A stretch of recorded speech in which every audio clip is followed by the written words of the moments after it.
Hello students, welcome to CACPIS academy. आज का date है 25 April. Let's start with our newspaper analysis. So students, अगर आपको इस एनालिसिस का PDF चाहिए तो आप हमारे टेलीग्राम चैनल को फॉलो कर सकते हैं @CACP_Assam। उस टेलीग्राम चैनल में आपको आपका इसी PDF को मिल जाएगा।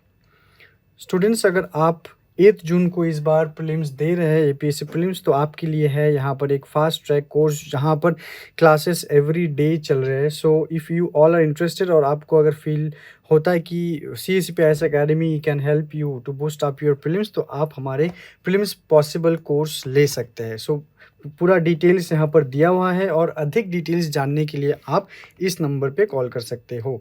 सिमिलरली, अगर आपको फाउंडेशन बैच की ज़रूरत है, इफ़ यू थिंक सो, तो आप इस नंबर पे कॉल कीजिए और फाउंडेशन बैच का डिटेल्स लीजिए, जहाँ पर offline online classes both are conducted by the faculties, here you can C.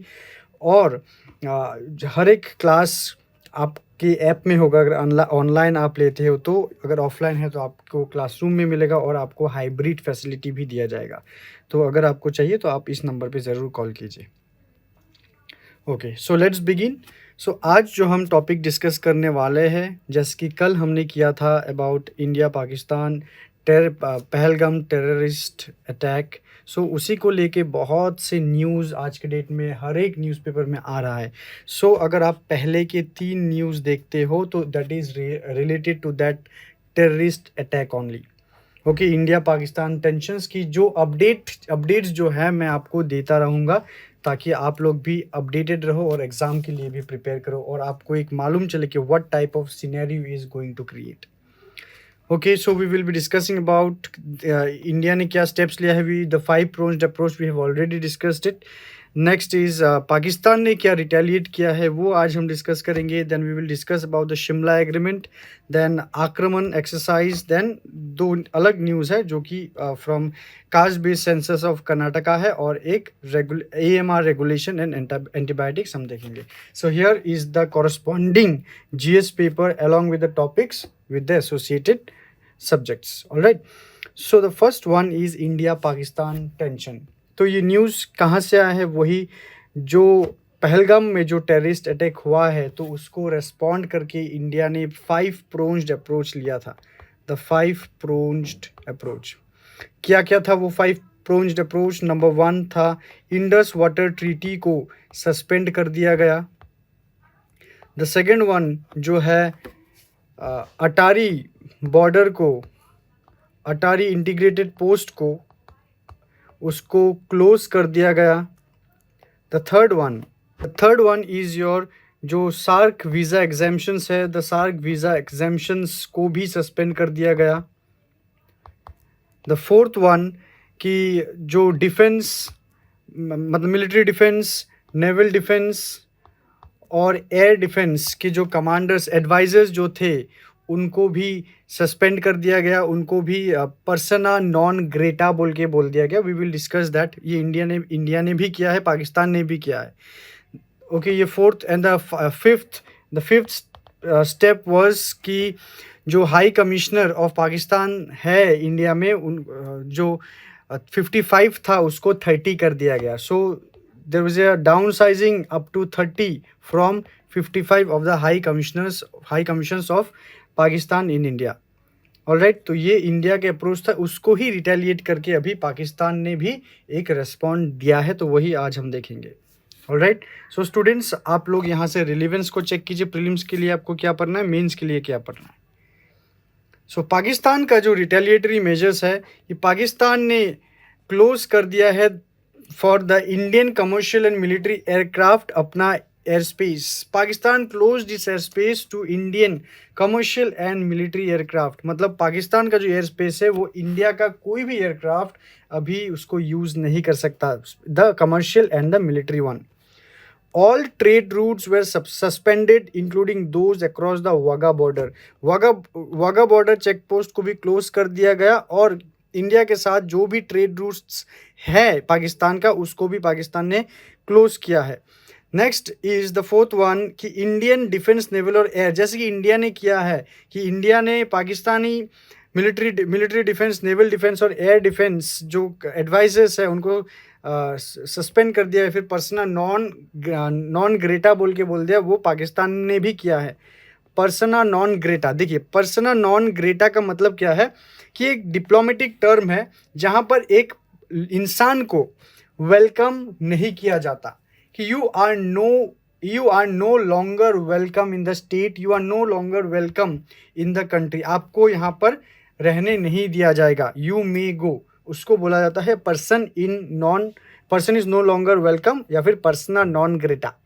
Alright, which is often use to expel diplomats, तो इन डिप्लोमेट्स को भी एक्सपेल कर दिया गया है, इंडियन डिप्लोमेट्स को भी किया गया है, मिलिट्री एडवाइजर्स को किया गया है, और इंडिया ने भी पाकिस्तान के इन 3 military advisers, air defence adviser और नेवल एडवाइजर्स को भी किया गया है। नेक्स्ट, सेम इंडिया ने जैसे किया है डाउनसाइज ऑफ डिप्लोमेटिक स्टाफ, यस, कि वो भी 55 से 30 तक इंडियन हाई कमिश्नर इन इस्लामाबाद में कर दिया गया। पाकिस्तान ने ये भी बोला है, इट्स वेरी इंपॉर्टेंट, कि अगर इंडस वाटर ट्रीटी को ब्रीच करे, अगर इंडस सिंधु नदी के पानी के ऊपर कोई भी अगर रेस्ट्रिक्शन लगाया जाए, अगर पानी का बहाव कम इंडिया करने की कोशिश करे, तो पाकिस्तान उसको एक एक्ट ऑफ वार मानेगा। ऑलराइट, सो एक्चुअली जो है ये वाटर डिप्लोमेसी इसको कहा जाता है, पर पाकिस्तान इसको एक्ट ऑफ वार मानेगा। Fine. Next, another update that you can take is कि Pakistan has suspended the Shimla agreement. तो यहाँ पर आप और एक पॉइंट ऐड कर सकते हैं, Pakistan has suspended the Shimla agreement. तो वही हम नेक्स्ट न्यूज़ में पढ़ेंगे कि व्हाट इज़ शिमला एग्रीमेंट और उसका सस्पेंशन का मतलब क्या है। ऑलराइट, कि इंडिया ये क्यों किया है पाकिस्तान ने, वही क्योंकि इंडिया ने सस्पेंड किया है इंडस वाटर ट्रीटी को और डिप्लोमेटिक रिलेशन को इंडिया ने डाउनग्रेड किया है, it is alleged by Pakistan. तो पाकिस्तान ने रिटेलिएट करके शिमला एग्रीमेंट जो 1972 को साइन किया गया था between India and Pakistan after Bangladesh liberation war, तो उसको पाकिस्तान अभी नहीं मानेगा। ऑलराइट, तो व्हाट इज शिमला एग्रीमेंट, ये हम देखते हैं। Shimla agreement, it was signed in 1972 2nd of July, where in Shimla between Indira Gandhi, the then Prime Minister of India, and Zulfikar Ali Bhutto, the then President, later Prime Minister of Pakistan. All right. So it was signed after the aftermath of 1971 Indo-Pak War, which led to creation of Bangladesh, जिसको हम Bangladesh liberation वार के नाम से जानते हैं popularly, Bangladesh liberation war. Alright, उसके बाद ये जो पिक्चर है, it is the signing of the Shimla agreement. तो ये क्यों साइन हुआ, what is there in the Shimla agreement? It aimed to establish durable peace, मतलब शांति का एक एग्रीमेंट है, शांति का एक एग्रीमेंट है, एंड नॉर्मलाइज रिलेशंस पोस्ट वार। वार के टाइम जो रिलेशंस इन दोनों पड़ोसी के बीच खराब हुआ है, उसको ही नॉर्मलाइज करने के लिए एग्रीमेंट साइन किया गया, और जिसको अभी सस्पेंड कर दिया गया है। So let's see what is the objective behind it. The objectives behind the Shimla Agreement is जो भी dispute होगा इंडिया और पाकिस्तान के बीच, including the Jammu and Kashmir, to be resolved bilaterally and peacefully. Jammu and Kashmir को लेकर और भी अलग कोई डिस्प्यूट अगर इंडिया और पाकिस्तान के बीच होता है, तो वो बायलेटरली दोनों कंट्री मिलके आपस में दोनों बात करके पीसफुली उस मैटर को सुलझाएंगे। Next, both the countries agreed to respect the line of control. जो LOC है कि LOC के उस पार जो पाकिस्तान ऑक्युपाइड कश्मीर है, और पाकिस्तान के लिए जो इस साइड जो कश्मीर है LOC के, उसको पाकिस्तान बोलता है इंडिया एडमिनिस्ट्रेड कश्मीर। ऑलराइट, कि अगर थोड़ा सा ऐसा देख ले, तो अगर हम लाइन ऑफ कंट्रोल देखें तो ये वाला होता है POK। ऑलराइट, और ये वाला है, ये हमारे लिए पाकिस्तान ऑक्युपाइड कश्मीर है, पर इसको पाकिस्तान POK नहीं बोलेगा, ये हम POK बोलेंगे, इंडिया POK बोलेगा। पर पाकिस्तान अभी इस जगह को, जो ये कश्मीर है, इसको पाकिस्तान, ये जो कश्मीर है इसको पाकिस्तान बोलता है इंडिया एडमिनिस्ट्रेड कश्मीर, ये हम नहीं बोलते, हमारे लिए ये पूरा का पूरा कश्मीर एक ही है। ये सिर्फ पाकिस्तान ने ऑक्यूपाई करके रखा है और पाकिस्तान के लिए इंडिया इसको एडमिनिस्टर करता है। Alright, so 1971 Shimla agreement 1972 Shimla agreement, it has asked both the countries कि उसको लाइन ऑफ कंट्रोल को रेस्पेक्ट करना चाहिए, इट शैल नॉट ब्रीच, कि इसको इंटरनेशनल बाउंड्री तो माना नहीं जाता, इट्स ऑल राइट, बट इसको ब्रीच नहीं करना चाहिए, कोई भी कंट्री इस लाइन को क्रॉस नहीं करेगा। neither sides shall unilaterally attempt to alter the status quo। कोई भी कंट्री, इंडिया हो या फिर पाकिस्तान हो, तो इन दोनों में से कोई भी ऐसा कुछ नहीं करेगा अकेला, जो कि स्टेटस को, जब मतलब जो अभी सिचुएशन को जैसा रखा गया है उसको चेंज वो अकेला नहीं कर सकता है। Next is refrain from conflict और यूज ऑफ फोर्स। कोई भी तरह का कन्फ्लिक्ट हो उससे बचो, या फिर कोई भी कन्फ्लिक्ट को रिजॉल्व करने के लिए फोर्स का इस्तेमाल नहीं करना है। Both parties to restore diplomatic relation, communication and cultural exchange, कि अगर रिलेशंस को बेहतर बनाना है तो आप डिप्लोमेटिक रिलेशंस मेंटेन कीजिए, बातचीत करें, कम्युनिकेट कीजिए, कल्चरल एक्सचेंज कीजिए, दोनों कंट्रीज के बीच कल्चरल जो सिमिलैरिटीज़ है उसको एक्सचेंज कीजिए, इकोनॉमिकली ग्रो कीजिए, पर आप फोर्स का इस्तेमाल नहीं करेंगे।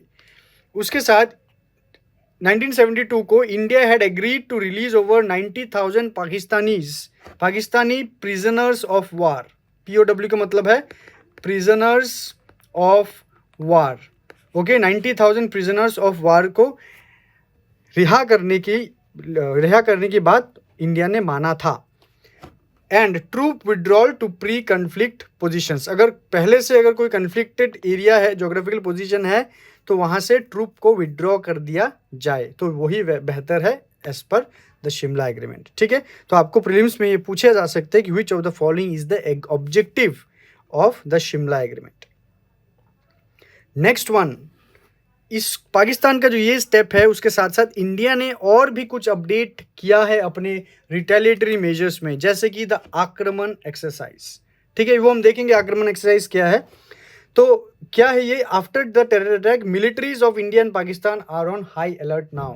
तो दोनों साइड की मिलिट्री अभी बहुत ही हाई अलर्ट में है।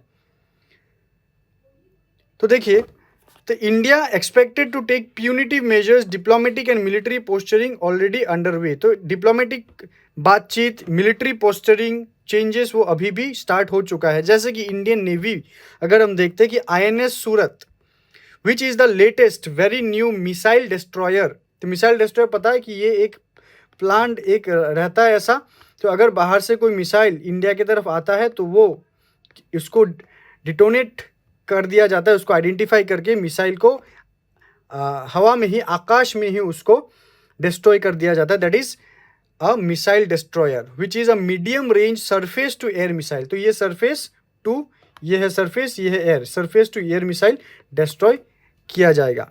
शायद आपने देखा होगा न्यूज़ में, जब Russia Ukraine war was at its peak, तब दिवाली जैसा माहौल कुछ क्रिएट हो जाए, देखने में बहुत अच्छा लगता है, but which is very very deadly. Alright, so वो INS सूरत को डिप्लॉय किया गया है at sea skimming target in the western Indian ocean.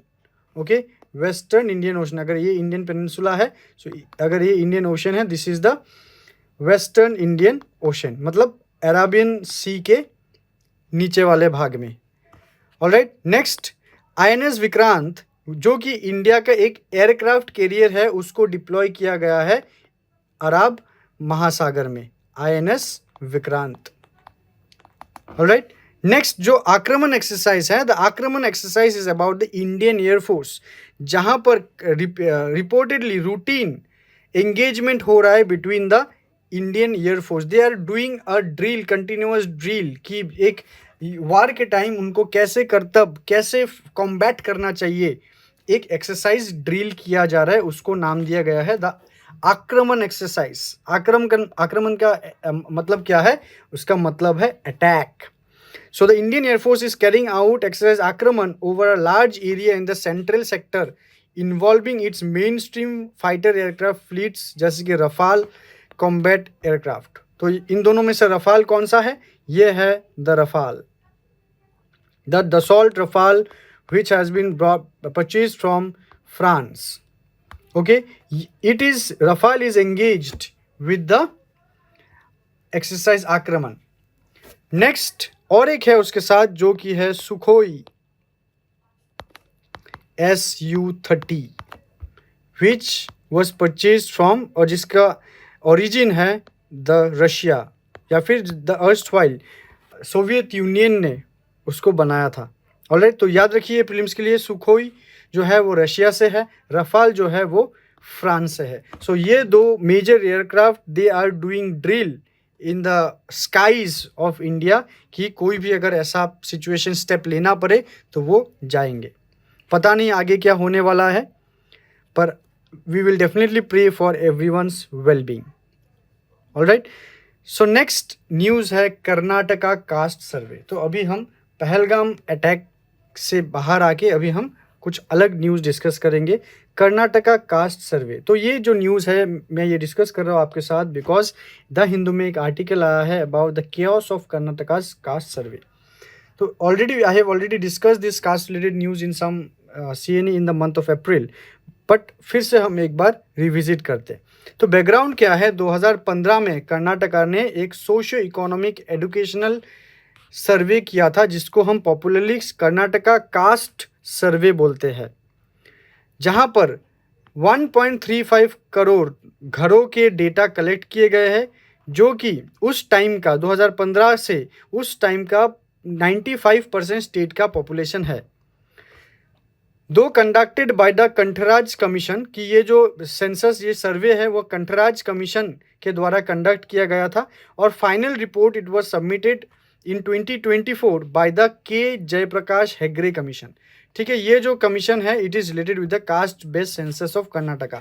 कंठराज commission ने ये सर्वे को स्टार्ट किया था, पर उसका रिपोर्ट सबमिट किया गया बाय के जयप्रकाश हेगड़े कमीशन, और उस फाइंडिंग को जो रिपोर्ट दिया गया है उसको कर्नाटका कैबिनेट ने अप्रैल 2024 को एक्सेप्ट कर दिया गया, और उसको लेके कर्नाटका में थोड़ा थोड़ा केओस चल रहा है। तो उस रिपोर्ट का फाइंडिंग्स क्या है, फाइंडिंग ये है कि बैकवर्ड क्लास जो है वो स्टेट का 70% स्टेट पॉपुलेशन ही है। Muslims, out of them Muslims are around 12.58%, the largest single community in Karnataka. Next, among Hindus, 11% are Virashaiva Lingayats and 10.29% Vokalingas। ये जो है बहुत दिनों से ये SC स्टेटस मांग कर रहे हैं।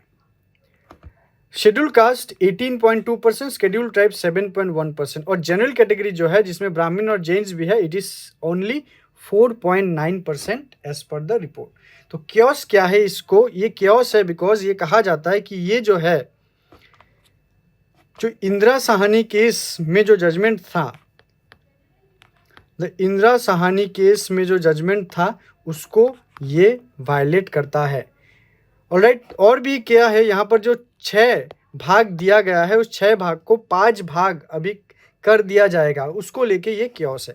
जस्ट हमें उतना ज़्यादा कुछ नहीं जानना है, हमें सिर्फ ये कंठराज कमीशन ये जानना है, Jayaprakash Hegde commission related to what, ये सिर्फ आपको जानना है। हाँ, और भी क्या जानना है आपको, लिंगायत्स, वोकालिंगस, ये जो कम्युनिटी है वो कहाँ से बिलोंग करते हैं, वो कर्नाटका से बिलोंग करते हैं।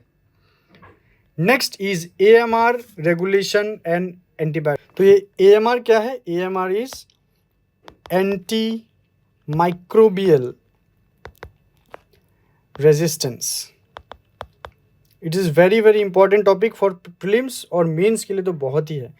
तो DCGI जो कि drug control general of India है, the drug control general of India, उन्होंने स्ट्रिंजेंट गाइडलाइंस फॉलो करने के लिए बोला है for the use of new antibiotics. जो नए नए एंटीबायोटिक्स आ रहे हैं हेल्थ फार्मास्यूटिकल्स में, उसके लिए उसके यूज़ में बहुत ही स्ट्रिक्ट गाइडलाइन दिया गया है। ऑलराइट, तो यहाँ पर हमें क्या पढ़ना है, we have to read what is anti microbial resistance, super bugs क्या है, ठीक है, और मेंस के लिए कि ग्लोबल एंड हेल्थ डेवलपमेंट या फिर इशू क्या थ्रेट है AMR के द्वारा, वो हमें स्टडी करना है।